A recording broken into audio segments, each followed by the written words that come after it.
once those floodgates open, there's no turning back. And you see Shopify's got that world map, and you just see like, I don't think brands realize, like, sometimes the amount of checkouts that we're getting per minute is probably more than most retailers are getting in a month. like, people have been in tears. Grown men that have been in this business for a long time have been driven to tears when something goes sideways. It's hard to imagine the sheer number of bots and of fraud and of attention that these big, like in the sneaker world, we call them high heat releases. And I also think the thing that I really learned is how thankless it was. People would be like, oh, they just sold out or it was backdoored. And I don't think people realize how it was a lose-lose situation. Everyone thinks e-commerce fraud is chargebacks. Most of the time, that's just how it finally surfaces. It's a million bots hitting your site in 10 seconds and your entire team scrambling to keep the store alive. We've seen launches melt down in real time. Today, we're pulling back the curtain on what actually happens.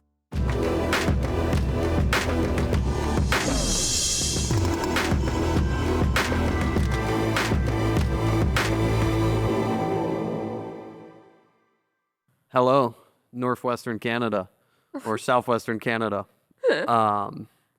So I think we're very excited today to have PJ Worsfold. He is very special and near and dear to our hearts, especially coming from Yofi. He is one of our foundational pillars within Yofi.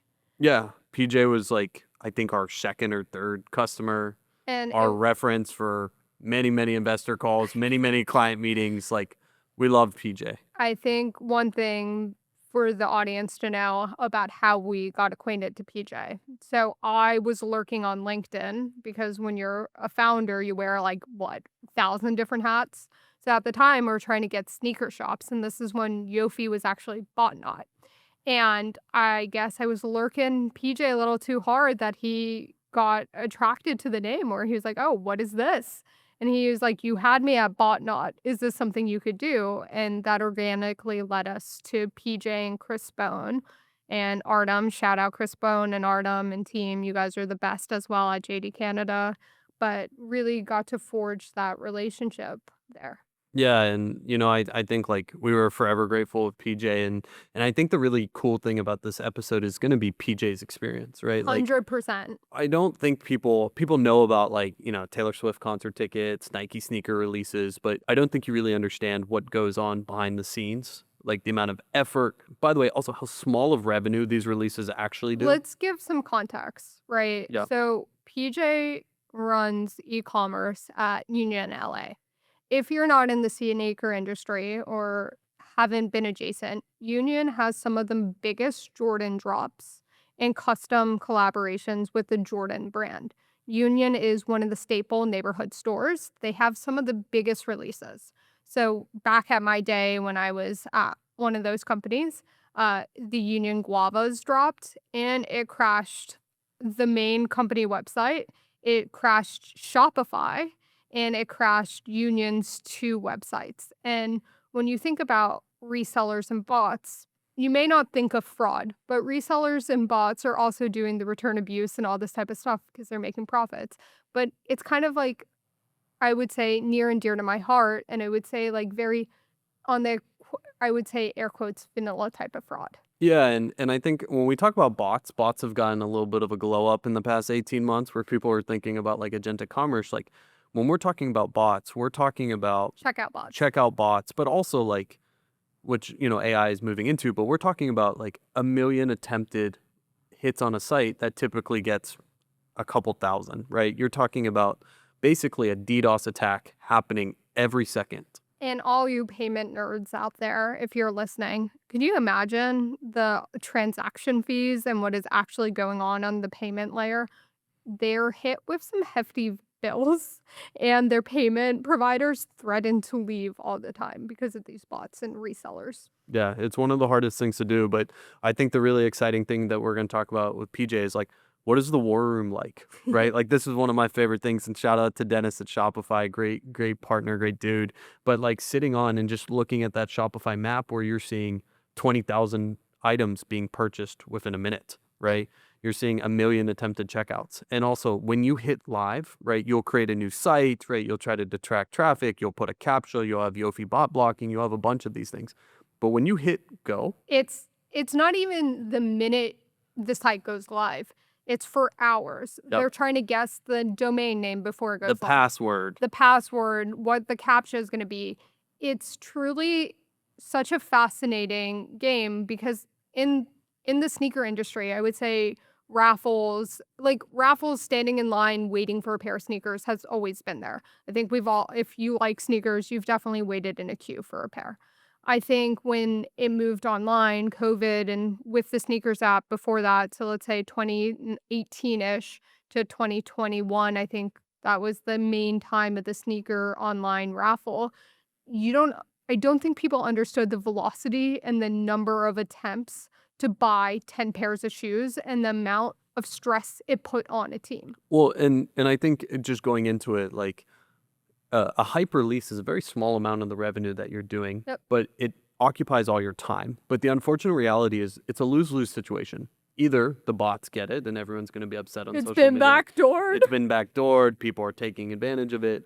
Or on the other side of things, oh, it was too strict, right? Like I wasn't able to get it. Like the bot prevention, Was screwed too it up. It was good, too yeah. good, etc. And like you can actually just see grown men cry in this notion because like people are putting their blood, sweat, and tears. Like this is a creative endeavor, right? Like Yep. Union's releases are Creative. Union specific and Yep. created by Union. And just going over this with PJ, who we love and adore and are forever grateful for, is a really unique insight and snapshot into what's it like handling essentially a cybersecurity attack. And I think it's a good barometer of what you should expect in the future. So maybe you come out with a new shirt, or you have a new skincare product, or you work on a new collab. Maybe these agentic flows are going to start giving you mini DDoS attacks. I think if you work in an industry that does a collab, you've experienced something similar. So I think you'll find this interesting where you can learn some preventative tips or how to work within your comm site without having to build a new domain, without having to block a bunch of users, on how to make sure your product is going to your legitimate customer, not a reseller, not a bot, not someone trying to profit off of you. If this is hitting close to home, check out customerxo.com. Every episode, we're breaking down how to spot customer intent signals already sitting in your support queue, because not all customers are created equal. PJ, thanks so much for joining us. Like, you've been honestly such a great friend and a partner throughout this whole time. And fun fact for everyone listening, PJ was our first client, first brand we ever I didn't worked know with. that. Yeah. The first big client name was y'all. And I was literally sitting in the Virgin Airline lounge in London, lurking. And I remember our first message was it was about botnot. It was, if you can stop bots, I'm intrigued. And it was a play on our previous name. I screenshotted that to Jordan so quickly. I'm like, holy shit, look who looked back at our LinkedIn. And I was stuck in this lounge for 12 hours and it just made me so hyped. So It's still there. I still have that in somewhere in my LinkedIn, the conversation. And I said, you had me at Botnot, and you said you had me at JD. So it was really great. It's so funny because I never check those things. Like on LinkedIn, there's just so much inbound stuff. And I 9 times out of 10, I just would have been like, never mind. And then I looked at it. I'm like, well, that's a pretty, direct domain. And I got to look into this. And you guys were so easy to work with. We had so much fun together. I really loved your energy, and we built an immediate rapport, and that's very, very rare. So, yeah, it's been a pleasure seeing everything happen, and just watching your success too has been great. So congratulations.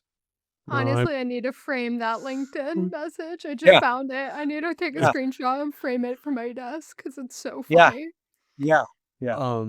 Well, I guess PJ, just to start off, I'm curious, just what are some of the most insane reseller and bot stories that you've experienced? I mean, there's so many. I was trying to come up with one great story, but I think it's more that the sheer number. It's hard to imagine the sheer number of of bots and of fraud and of attention that these big like in the sneaker world, we call them high heat releases, like what that means and how that affects people. Um, like to set the scene for some of those big union releases. I'm here in Vancouver. You're now in Texas. Jordan's in New York. And then we've got the union team in Los Angeles. And then we've got Dennis from Shopify in Toronto. And then we've got my developers that live in like rural BC, like 5 hours north from where I am.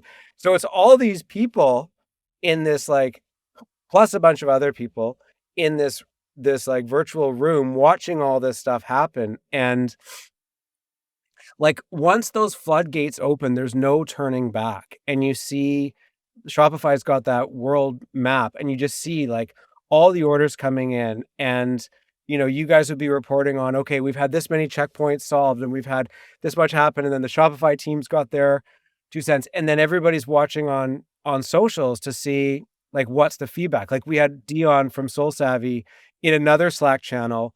He's giving his 2 cents on what all of like it's so crazy. And when it goes well, it's really great. But when there's an issue, like people have been in tears. Like grown men that have been in this business for a long time have been driven to tears when something goes sideways. And it's the crush of social, of just Instagram blowing up, of people being so irate and so frustrated. In some cases it's understandable, in some cases it's not.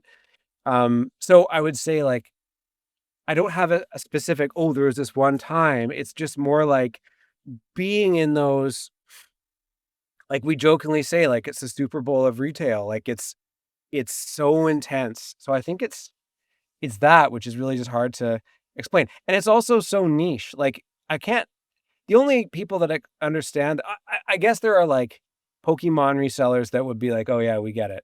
My mom and dad don't know what I'm talking about. Like it's hard for them to imagine, oh dad, 1 million people came to the website. Like, it's just in the span of like, 20 minutes. It's impossible for people to fathom.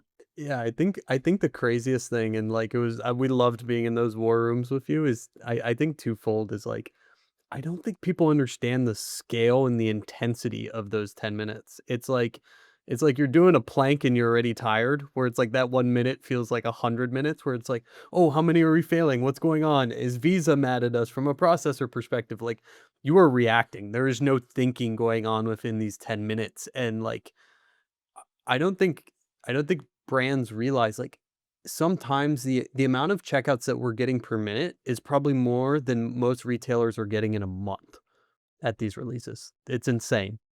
Do you remember the traffic from the Jordan 4 Retro off Noir in 2020 in the Guava? Yeah. Didn't it crashed Shopify's server, if I'm Yes. recalling correctly. Well, we definitely got the queue, and the queues were quite long in those days. And like Shopify's been a really good partner. I mean, we should shout out Dennis for sure at Shopify. Um, We in love Dennis. We Yeah. love Dennis in helping us customize the site to mitigate bots, and then it layering in obviously what you guys brought to the table. But yeah, like the queue would come up, and then people would get angry about that. So since then, I know Shopify's created more capacity for those queues and so on. But it's like the infrastructure that Shopify comes with is mind-boggling as it is. And then to know that we've got so much happening that it would cause a backup is like it's just really hard to fathom. The point I was going to bring up earlier is the brands, like as a retailer, being in that spot is quite unique because everybody wants to do right by the brand. So whether like a pair of Yeezys back in the day or the Jordan brand people, like they have expectations for that release, and they've partnered with a given brand to create something really special for customers. So the pressure is kind of multifaceted. Like you want to do right by the brand, but then you also want, and in addition, you want to do right by the customer. Like it's just it's a lot.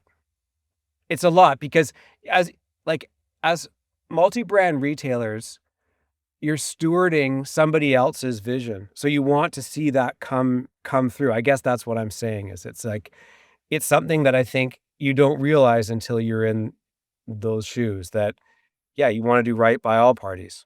And it's hard because when you think about it, it's kind of similar to like fraud or like what we're more into now, returns fraud. But those resellers ruin that experience for every Yes. good customer. It Yeah. ruins it for the brand relations and it ruins it for the people who are stocking it or like Yes. stocking the shoe. And it's just a very hard thing because you work hours endlessly. You plan. I can't imagine. I can't imagine the union planning of like months in advance, making sure the website, spinning up a whole new website so nothing crashes, making sure everything's good with your payment providers, and like the Mhm. people who are like, oh, let's just bot. Let's just send thousands Well, of bots, thousands of resellers. It ruins it for everyone. And then the shit end of the stick is that's when you get in trouble on yes. Twitter, Instagram, TikTok, and more. Yeah, we're all product people. Like I'd say at that level of retailer, like it's founded by product people. Like the people that as kids were interested in whatever it is. So we've been in the lineups, we've been on hold or like as a Canadian, like we've dealt with duty and we've dealt with like all this stuff in order to get the thing that we wanted, whether it was like a pair of shoes or a video game or concert tickets or whatever it is. Like we've been there. So we know, like if you're wanting that thing, if you're some 15-year-old guy or girl that really wants this thing, you want to give people the W, that really care, that it's a big deal about. Like I remember, how good it felt to get it's a cliche, but like the first one of my earliest memories is my mom taking me down to Bellingham, which is a border city town on the other side of the border from Vancouver, like an hour and a half away, because at the time you couldn't get vans in Canada. So I'm dating myself for sure. But um, it felt so good to get the vans. And I remember it rained a little bit as we were walking out of the store, and I could see the waffle print of the vans behind me, like as my tracks were going. And it felt so special. So, like, that these things have meaning to certain people, and you want to, just make that happen. So, like, there again, like, added pressure. I'm wanting to do right by the end user, to use like you know, a technical term. And I also think the thing that I like really learned is how thankless it was, where it's like, people would be like, oh, they just sold out or it was backdoored. And I don't think people realize like how, like it was a lose lose situation. Like Yes. you could not win. Either Yeah. it would get botted and people would be pissed, or you would prevent people and people would still be, I mean, prevent bots and people would still be pissed because like it's a limited release, it's a hype release. Not everyone's going to win, right? Like, Yes. and I think the thing that was just crazy is that they would just be like, "Oh yeah, the people don't care." And they don't Yes. realize like this is actually a very small part of our business that we spend Yes. this much time into a very small part of our total sales. Like this is special for us and we're trying to make it special for you. Yes. The clown emoji was the worst. Like I'm like, you don't. I wish you all would know how hard we're working, and then somebody's gonna put a clown emoji. Like it was the worst. And the other thing that I think you guys, really made concrete in my mind is that unfortunately there are bad actors, and there are people that are on Instagram that are just stirring the pot. They're saying whatever negative thing that they're saying, it's not the truth, but it doesn't matter. And we see that the negative impact of social media, like that's a microcosm for that all the political stuff. Everything we see online, it's that. So I it's a mean, it would get so funny where it's like, oh, you didn't cop one, clown emoji, antagonizing, and be like, okay, you can buy my resold pair here. And it's like, it's at some yes. point, like you said, it's just all BS. But Yes. like the Twitter, the OG Twitter on peak release, so I'd say like between 2018 to 2020 was just like so comical, but also so painful, right? Like I I think other than PJ, I don't think either Jordan and I will ever hit celebrity status. PJ, I could see you becoming a celebrity. It's like reading your comments online where it's like a stab in the heart, right? Yeah, it is. And like hence grown men crying. It's like it's really like it's a crazy I world. will s I will say a positive feeling though when, at Union, when there was a TikTok about Yofi blocking a bunch of resellers and it was like a lot of manual drops and Kev sent it to us. It was a great feeling to be like, at least we've helped, facet Yes. the sneaker Yes. industry. If it's a Yes. manual reseller, at least they use their hands, you know what I Yes. mean? Yes. Yeah, like in COVID, I think we really saw that. And even in things like when you're selling something, a $200 pair of shoes, which like in and of itself, that's a lot of money to pay for a pair of shoes. Okay. And now that pair of shoes is worth $1,000 or two. It's going to cover somebody's rent. So I can see that it's going to make, I can see why. If somebody's like, look, I've got to make ends meet. Okay. I get it. When you have something that's got so many links in the chain to get to the end user, it creates so much complexity and I guess opportunities for bad actors. I mean, we saw that with packages going missing. Like where we knew couriers were stealing packages. And why? Like you can see why. $1,000, $2,000, sell this thing.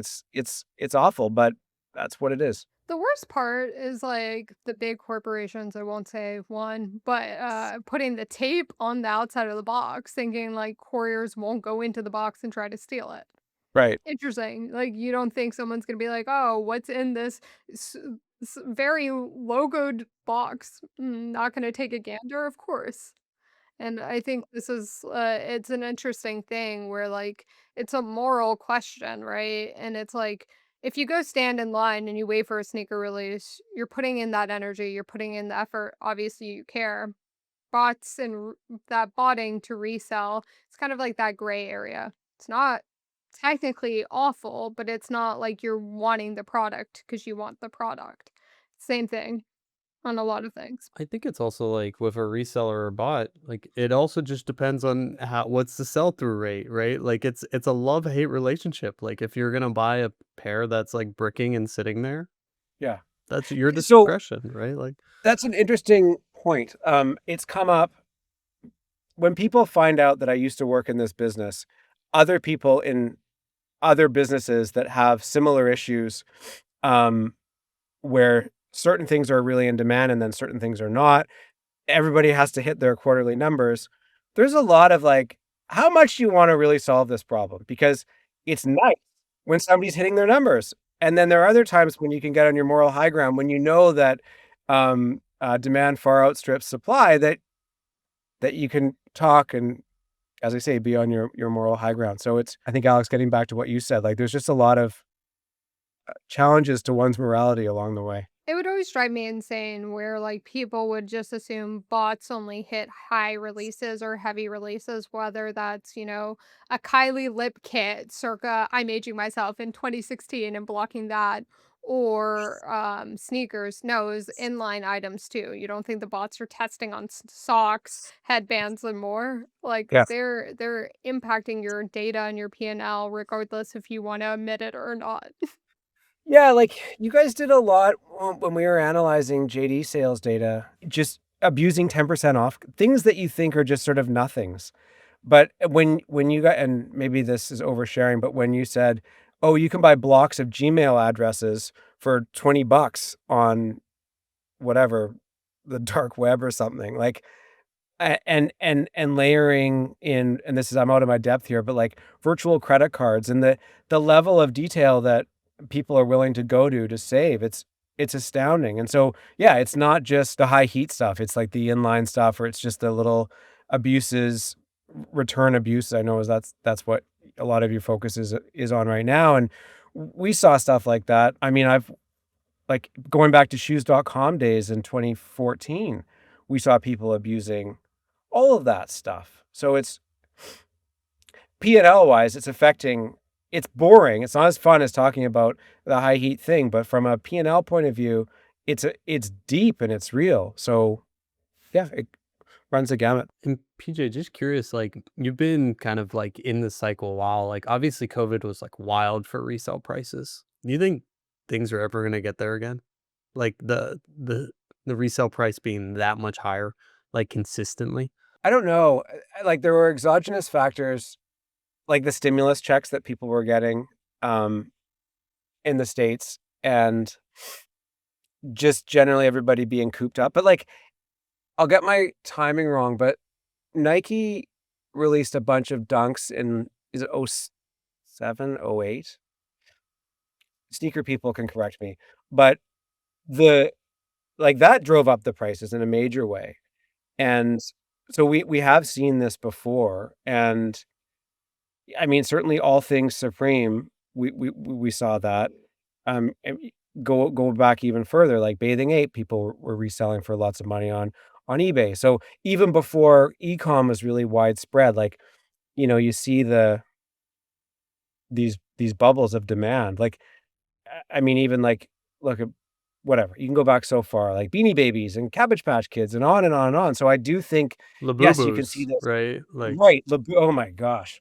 Speaking of Labubu, uh, it's crazy. Like, I I'm going to I'm going to my local Pop Mart on Saturday to get my daughter's 8th Labubu because she's agreed to sleep in her own bed for 2 nights in a row. So the Labubu thing is still active in my household. yeah. No, I know. I remember you messaged us being like, "Hey, do you know how to create a bot to help get some Yeah. Labubus?" Right? Yeah. Yeah. Yeah. I'm like, So you're yeah. bribing via Labubu. So I'm sure Yeah. that's working quite well. My dad Yeah. bribed me with Kit Kats, so I guess Yeah. like the younger generation has upgraded. Yeah. Yes. Yes. Yes. Yes.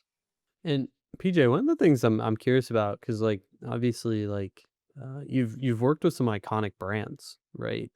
But one of the things I'm just so curious about is like you've also worked at like retailers, not the individual brands. Like, how did you create that really unique experience when someone could have gone to Nike directly or gone to Foot Locker? Like, how do you think about building like community and kind of like that like attachment with the brand? I think so. This goes back to a bit about what I was talking about earlier, but it's like when you're in multi-brand retail. So Gary from JD Sports in Canada articulates this really well.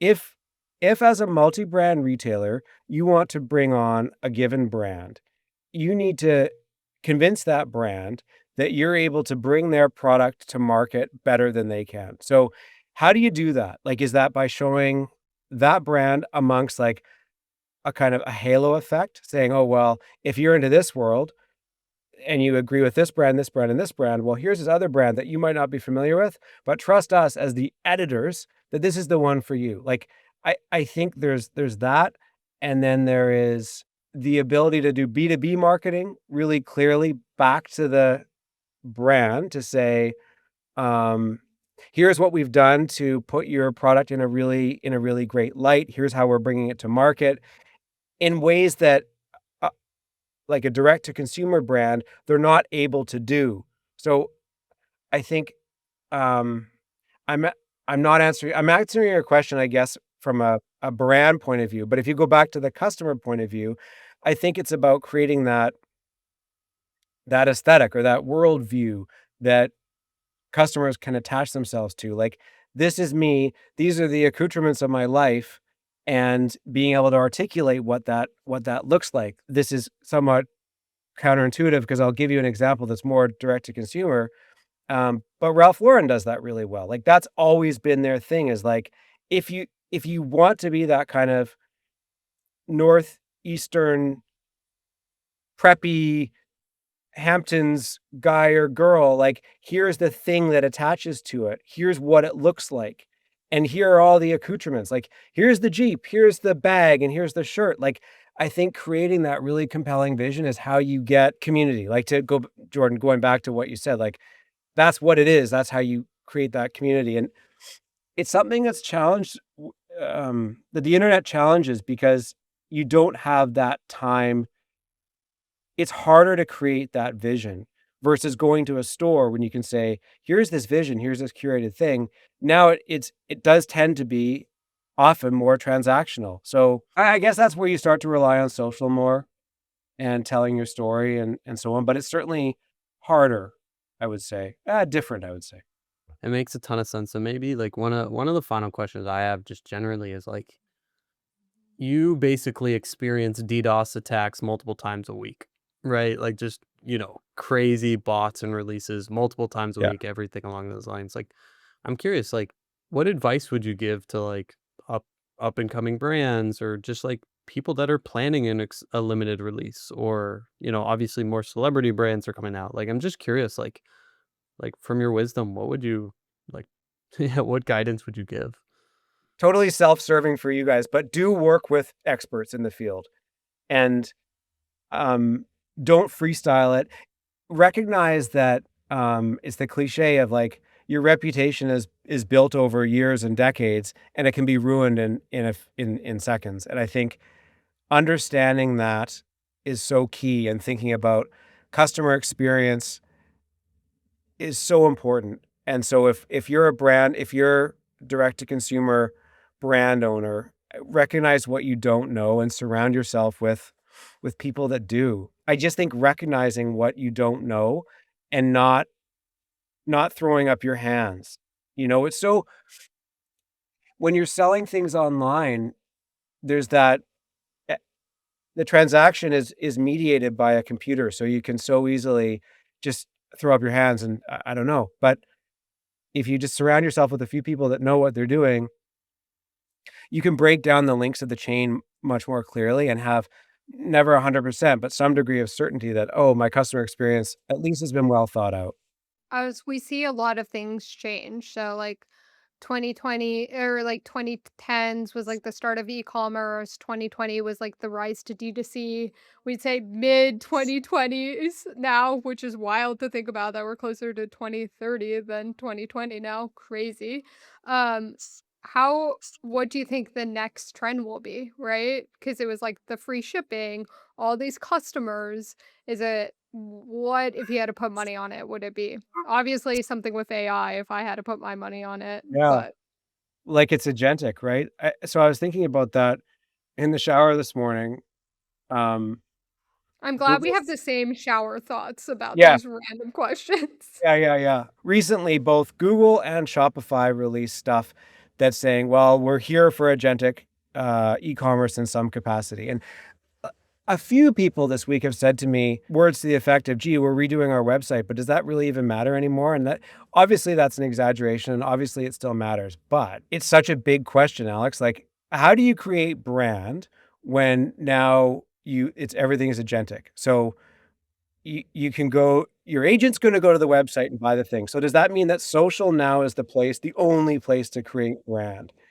And everything is just now done by all these agents, whether you're on the buy side or the sell side. Like, I think it's gonna be so interesting, yeah, right? Like, I think to touch on what you said, I think how, right, like the problem I would say in 2020, especially in heat releases and before, was blocking these bots, blocking these resellers. Now you have a different type of bot coming out, which is doing the customer shopping. But like similar to those bots and resellers, you're losing that brand and that touch point with the customer. You didn't have that, and now yeah. you're losing it more and more and more. And I think it'll be really interesting where I feel like the websites and the brands are going to become so much more robotic. Yeah. People just genuinely have no idea of what it's going to be, right? Like, I think for the first time, it's really difficult to predict. For example, like, I have a belief that commerce brands or anyone's going to have to, any online presence is going to have two storefronts. You're going to have one for humans and one for bots. Your APIs are going to have to be better. They're going to have to be more compatible, right? And then humans are going to be for the experience. And I think the most important thing is, and I think even before Agentic, if you wanted to win based off price, you're better off going to Amazon for almost everything. They can do Yeah. things quicker, better, cheaper, faster, etc. Yeah. That's where Yeah. experience comes into. How does this Yeah. make you feel? Why do you feel Yeah. loyalty, right? That's, I think, the biggest thing is actually adding the consumer experience or the human element in an agentic world, which might Yeah. sound like oxymoronic, but what do I care about? How does this Yeah. make me feel, the human feel, even though whatever's doing the day-to-day action is a bot? Yeah.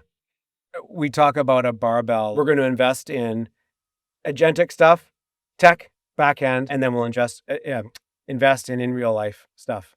How do you get that high touch event? How do you create, like Jordan, what you're saying? Like, how do you create that memorable brand experience? It's kind of it's not new thinking at all, but I think it's just more important now than perhaps ever to have.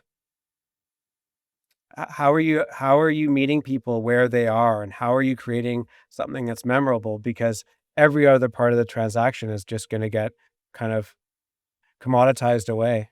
I talk about this a lot with folks. It's funny because you know how everyone's like, e-commerce is gonna dominate, retail and blah blah blah. Like I actually think the direction we're going is actually gonna push more people into physical retail. Like you're Yeah. always gonna have buy online, pick up in store, Yeah. all Yeah. all these things. You want to feel like you're at REI, you want to feel like you're at Home Depot. You want these Yeah. deeply like personalized things, which I don't think you can do anymore, Yeah. like online. Well, PJ, thank you for chatting with us. And I feel I'm like happy we're to do it. way overdue. Yeah, totally. Yeah, I'm happy to be here, guys. It's good to catch up. Good to chat about all the things we're interested in, and let's keep it up. Let's keep doing it. Thank you, PJ. You're welcome. Bye, guys. Fraud has expanded from beyond just checkout. Now it encompasses returns, chargebacks, false claims of INR. Willow protects your entire customer experience. Learn more at willow.ai. Talking to PJ makes me realize I have zero style. Like, PJ might be one of the most stylish people in the world. Yeah, I know I have zero style, but it's very much highlighted when you talk to PJ.